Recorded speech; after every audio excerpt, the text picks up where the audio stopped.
2024 সালে যুক্তরাষ্ট্র চীন থেকে প্রায় 43,900 কোটি ডলারের পণ্য আমদানি করেছে, যেখানে রপ্তানি করেছে মাত্র 14,350 কোটি ডলারের পণ্য। এই বড় বাণিজ্য ঘাটতি সামলাতে ট্রাম্প প্রশাসন চীনা পণ্যে সর্বোচ্চ 145% শুল্ক আরোপ করেছে। আল জাজিরা জানিয়েছে, এতে চীনা পণ্যের দাম 2.5 গুণ বেড়ে যাবে মার্কিন বাজারে, যা চীনের প্রতিযোগিতামূলক অবস্থানকে দুর্বল করবে।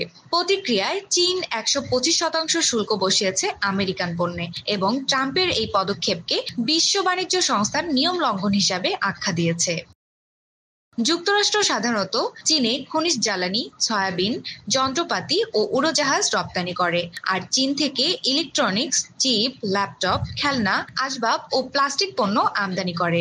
এই পাল্টাপাল্টি শুল্ক আরোপের ফলে বিশ্ব বাণিজ্য ব্যবস্থায় বড় ধাক্কা লেগেছে এবং অনেক দেশ ও কোম্পানি নতুন ব্যবসায়িক কৌশল নিতে বাধ্য হচ্ছে। ইউএস ইন্টারন্যাশনাল ট্রেড অ্যাডমিনিস্ট্রেশনের তথ্য অনুযায়ী চীন থেকে সবচেয়ে বেশি পণ্য কেনে ক্যালিফোর্নিয়া, 12,280 কোটি ডলার। এরপর রয়েছে ইলিনয় ও টেক্সাস। অন্যদিকে চীনে সবচেয়ে বেশি রপ্তানি করে Colorado, Iowa, Kansas, Nebraska, South Dakota ও Utah. News desk, Green Barta 24।